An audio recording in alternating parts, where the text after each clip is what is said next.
అస్సాంలో ఘోర విమాన ప్రమాదం జరిగింది. ఇండియన్ ఎయిర్ ఫోర్స్కి చెందిన విమానం కుప్పకూలిపోయింది. ఈ ప్రమాదంలో ఘటనా ప్రదేశంలోనే పైలట్ అమరులయ్యారు. ప్రమాదానికి గురైన విమానం AN-32 విమానంగా గుర్తించారు అధికారులు. జోర్హట్లోని రౌరియా విమాన స్థావరం దగ్గరలో ఈ ఘటన జరిగింది.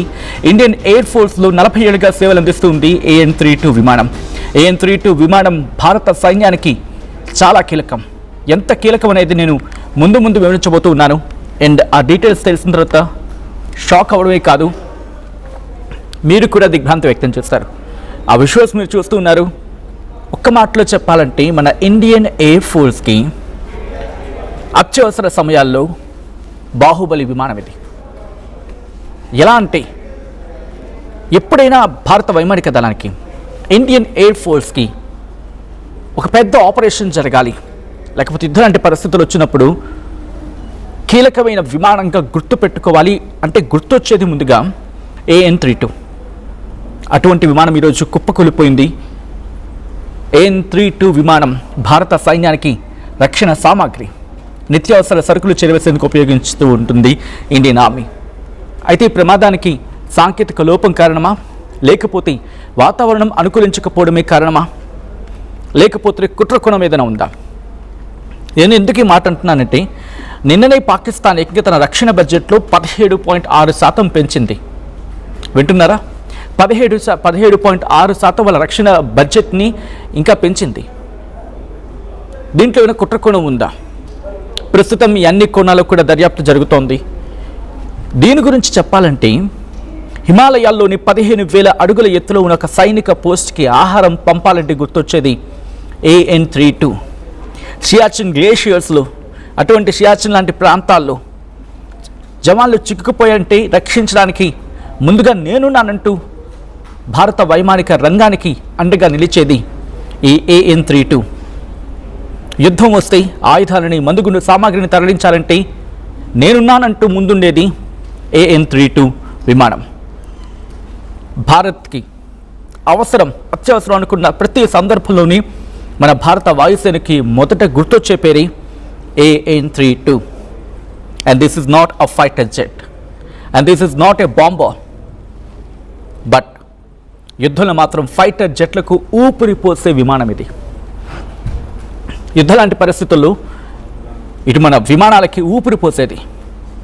40 ఏళ్లకు పైగా మన ఇండియన్ ఎయిర్ ఫోర్స్లో ఉంటూ మన ఇండియన్ ఎయిర్ ఫోర్స్కి, మన ఫైటర్ జెట్స్కి, మన వైమానిక రంగానికి ఒక వెన్నెముకలా నిలిచిన AN-32 ఫైటర్ జెట్ కుప్పకూలిపోయింది. దీన్ని ఏమంటారో తెలుసా? ఇండియన్ ఎయిర్ ఫోర్స్ దీన్ని ముద్దుగా వర్క్ హార్స్ అని పిలుచుకుంటుంది. వర్క్ హార్స్ అని చెప్పి పిలుచుకుంటుంటుంది. ఎందుకంటే లదాఖ్ లాంటి మంచు పర్వతాల దగ్గర నుంచి రాజస్థాన్ ఎడారుల వరకు, ఐ రిపీట్ అండ్ రీటరేట్, హిమాలయాల లాంటి మంచు పర్వతాల దగ్గర నుంచి మొదలుపెట్టి రాజస్థాన్ లాంటి ఎడారి ప్రాంతాల వరకు కూడా ఇది ఎలా దూసుకువెళుతుందో దాన్ని తీరే అర్థమవుతుంది. ఇఫ్ పాసిబుల్ ఐ రిక్వెస్ట్ ఒకసారి డెస్క్ని అడిగే ప్రయత్నం చేయండి. దీని రూపు ఎలా ఉంటుందో ఒకసారి చూపించే ప్రయత్నం. దాని రూపం మీరు చూస్తే కనుక గంభీరంగా ఉంటుంది, ఒక ఫైటర్ జెట్ తరహాలో ఉంటుంది. మీరు ఒక మాటలో చెప్పాలంటే మీరు బౌన్సర్లను చూస్తూ ఉంటారు కదా, హీరో దగ్గర బౌన్సర్స్, లేకపోతే హీరోయిన్ దగ్గర, వాట్ ఇట్ మేబీ సెలబ్రిటీస్ దగ్గర బౌన్సర్స్ చూస్తూ ఉంటారు. చాలా దిట్టంగా, చాలా గట్టిగా కనిపిస్తూ ఉంటారు.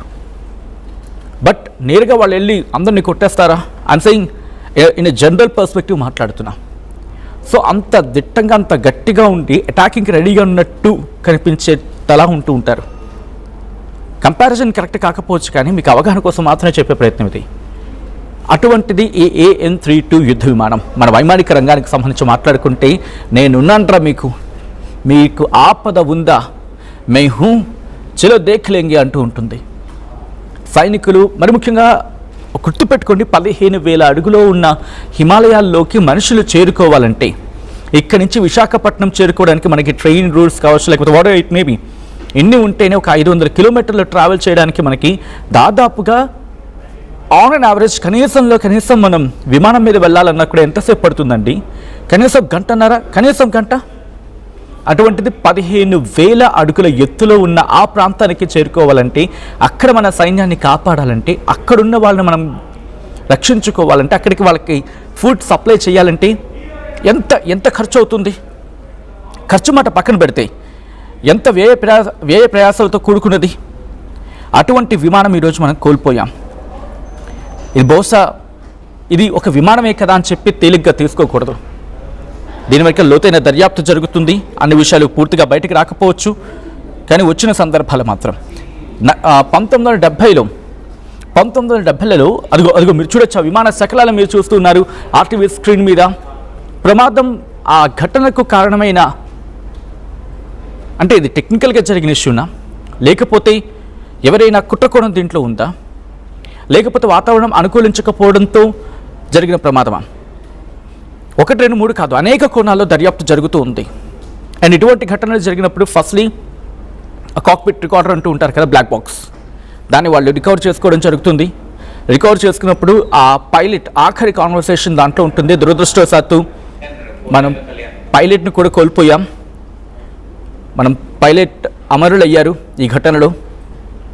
ఒకసారి ఇదే అంశానికి సంబంధించి పూర్తి సమాచారం తెలుసుకుందాం. నా కొలీగ్ కళ్యాణ్ అప్డేట్స్ అందించేందుకు జాయిన్ అవుతున్నారు. కళ్యాణ్, AN-32 విమానానికి సంబంధించి భారత వైమానిక రంగంలో ఎంత కీలకం మాట్లాడుకుంటూ ఉన్నాం, ఎంతటి కీలకం ఇంకా, అండ్ దీన్ని కోల్పోవడం అంటే ఈరోజు భారతదేశం ఒక విలువైన యుద్ధ విమానం కాదు, ఒక విధంగా చెప్పాలంటే భారత వైమానిక రంగానికి వెన్నెముకగా నిలుస్తున్న ఒక ఫైటర్ జెట్ని కోల్పోయినట్టుగా భావిస్తున్న తరుణం. మీ దగ్గర ఉన్న లేటెస్ట్ అప్డేట్స్ ఏంటి కళ్యాణ్? సచిన్, మనం చూస్తే AN-32 ఎయిర్ క్రాఫ్ట్, ఇది ఇండియన్ ఎయిర్ ఫోర్స్ కి సంబంధించిన ఎయిర్ క్రాఫ్ట్. అస్సాంలోని జోర్హాత్ ఎయిర్ బేస్, అస్సాంలోని జోర్హాత్ ఎయిర్ బేస్ లో ఈ ఘటన చోటు చేసుకుంది సచిన్. ఇండియన్ ఎయిర్ ఫోర్స్ కి సంబంధించిన AN-32 ఎయిర్ క్రాఫ్ట్, ఈ ఎయిర్ క్రాఫ్ట్ ల్యాండ్ అయ్యే సమయంలో ఒక్కసారిగా మరి మంటలు చెరలేగాయి. అది క్రాష్ ల్యాండింగ్ అయింది. మరి ల్యాండింగ్ అయ్యే సమయంలో మాల్ ఫంక్షన్ అయిందా, ఇతర అంశాల వల్ల ఏమైనా అయిందా? ప్రిలిమినరీ ఇన్వెస్టిగేషన్ అయితే అది ఒక్కసారి ల్యాండ్ అయ్యే సమయంలో మంటలు చెలరేగాయి. ఆ ఎయిర్ బేస్ లో ఉన్న ఎమర్జెన్సీ రెస్పాన్స్ ఇమీడియట్ అక్కడికి చేరుకున్నారు. ఆ సిచ్యువేషన్ కొంత కంట్రోల్ చేసే ప్రయత్నం చేశారు. ఫైర్ బ్రిగేడ్ కావచ్చు, ఎమర్జెన్సీ రెస్పాన్స్ టీమ్స్ కావచ్చు, ఇవన్నీ కూడా అక్కడికి వెళ్ళి కంట్రోల్ చేసే ప్రయత్నం చేస్తాయి. డిఫెన్స్ కి సంబంధించిన, ఆర్మీ డిఫెన్స్ కి సంబంధించిన స్పోక్స్ పర్సన్ ఒక ఆయన మాట్లాడుతూ AN-32 ఎయిర్ క్రాఫ్ట్ ఏదైతుందో అది క్రాష్ ల్యాండింగ్ అయ్యింది రోవారి ఏరియా, జోర్హాత్ అనే జిల్లాలో ఈ ఘటన చోటు చేసుకుంది. Senior air India officials immediate గా అక్కడ చేరుకొని దాన్ని కంట్రోల్ చేసే ప్రయత్నం చేస్తారని చెప్పుకొస్తున్నారు. సో మొత్తం మీద ఈ ఇన్సిడెంట్ వల్ల కొంత సేఫ్టీ ఆపరేషనల్, అలాగే AN-32 అనే ఈ ఎయిర్ క్రాఫ్ట్ ఏదైతుందో ఇది మన ఇండియన్ ఎయిర్ ఫోర్స్ చాలా సంవత్సరాల కింద దీన్ని కొనుగోలు చేశారు. మరి దాని మెయింటెనెన్స్ ఇష్యూసా, లేకపోతే కొంత దాని ఏజింగ్ ఎయిర్ క్రాఫ్ట్స్ అంటారు. ఏజింగ్ అంటే అవి చాలా సంవత్సరాలు సర్వీస్ లో ఉండడం వల్ల వాటిని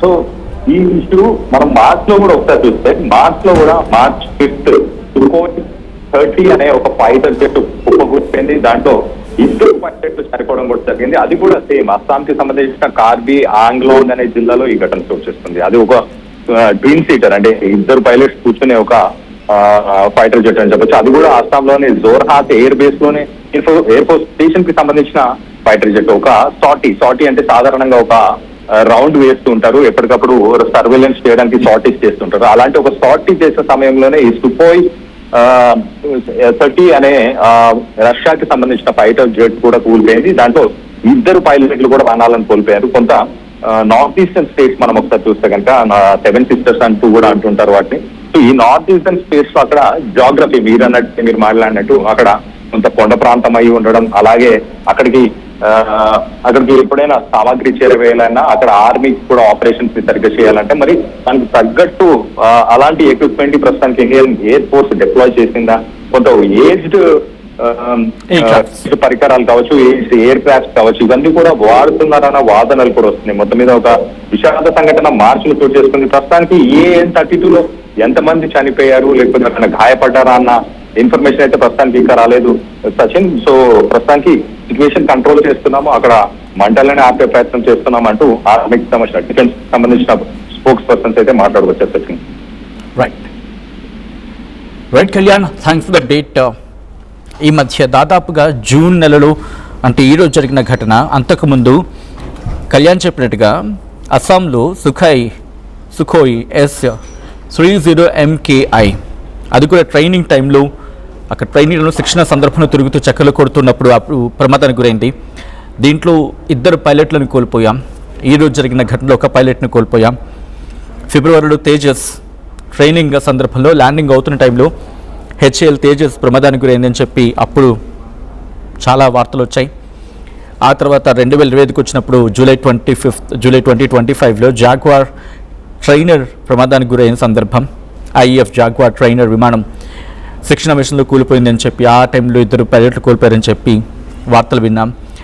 అంతకుముందు ఏప్రిల్లో జాగ్వార్ ప్రమాదానికి గురైందని జామ్నగర్ దగ్గర గుజరాత్లో, అంతకన్నా ముందు మార్చిలో పంచకుల దగ్గర జాగ్వార్ ప్రమాదానికి గురైందని. ఇలా వరుస విమాన ప్రమాదాలు కేవలం ఇండియన్ ఎయిర్ ఫోర్స్ని కాదు భారతీయులను కూడా ఆందోళన గురి చేస్తూ ఉంటాయి. ఎందుకంటే మీకు గుర్తుంటే సుఖోయ్ లాంటివి కావచ్చు, లేకపోతే మనం చూసాం ఆపరేషన్ సింధూర్ టైంలో ప్రతి ఒక్క ఎయిర్ క్రాఫ్ట్ని ఎంత మనం డెలికసీతో మనం ఉపయోగించామనేది. ఎందుకంటే ప్రతి ఎయిర్ క్రాఫ్ట్ మనకి కీలకం, ప్రతిదీ ఇంపార్టెంట్. అందుకే మనం ప్రిసిషన్తో వెళ్ళాం. సో అటువంటి ఎయిర్ క్రాఫ్ట్ని దట్టు సైనికులకి త్వరగా చేరవేసే విషయంలో ఎక్కడ ఆలోచించిన ఎయిర్ క్రాఫ్ట్లో ముందుంటుంది AN-32. ఎటువంటి విమానాన్ని కోల్పోవడం అనేది బహుశా కాదు, ఇది భారత వైమానిక రంగానికి తీవ్ర దిగ్భ్రాంతి గురి చేసే ఘటన ఇది. ఈ కథను మిమ్మల్ని కాస్త కలవరపరచచ్చు, అయితే మిమ్మల్ని కలవరపడి గురి చేయడం RTV ఉద్దేశం కాదు. కానీ ఇటువంటి కథనాలు చూసినప్పుడు కాస్త కలవరపడి గురి అవకాశం ఉంటుంది. కాబట్టి దీనికి సంబంధించి తగిన జాగ్రత్తలు తీసుకోవాలని RTV సూచించడం జరుగుతోంది. This is a disturbing content. Video discussion is highly advised. ఈ ఘటన వెనకాల కారణం ఏమై ఉండొచ్చు? మీ అభిప్రాయం ఏంటి? ఎందుకంటే యాజ్ అ వ్యూవర్గా, తెలుగు ప్రజలుగా మీరు ఈ ఘటనను చూస్తున్నప్పుడు ఒక అవగాహనకు వస్తూ ఉంటారు. కాబట్టి ఇటువంటి ఘటన వెనకాల కారణం ఏమై ఉండొచ్చు? కేవలం టెక్నికల్ గ్లిచెస్ లేకపోతే టెక్నికల్ ఇష్యూస్ కారణంగా ఇవి జరుగుతున్నాయా? వాతావరణం అనేది మనకి వాతావరణం ప్రతికూలంగా ఉన్న తట్టుకొని నిలబడిన సందర్భాలు కూడా చాలా ఉన్నాయి కదా. లేకపోతే వాతావరణం కారణం అనుకుంటూ ఉన్నారా? లేకపోతే దుర్మార్గపు పాకిస్తాన్ కుట్రకోణం ఏమైనా ఉందా? ఎందుకంటే ఇప్పుడు అన్నీ ఆ వార్ అంతా కూడా డైరెక్టెడ్ హ్యూమన్ టు హ్యూమన్గా డైరెక్ట్గా లేవు కదా. వార్ యాంగిల్ మారిపోయింది, డిజిటలైజ్ అయిపోయింది, అండ్ డ్రోన్స్ వచ్చేసాయి, టెక్ వార్ఫేర్ అయిపోయింది, సైకలాజికల్ వార్ఫేర్ అయిపోయింది, అండ్ ప్రాపగెండా వార్ఫేర్ అయిపోయింది. అండ్ మీరేమనుకుంటున్నారు? ఇది ఒక కైండ్ ఆఫ్ వార్ఫేర్లో భాగం అనుకుంటూ ఉన్నారా? మీ అభిప్రాయం ఏంటో చెప్పే ప్రయత్నం చేయండి.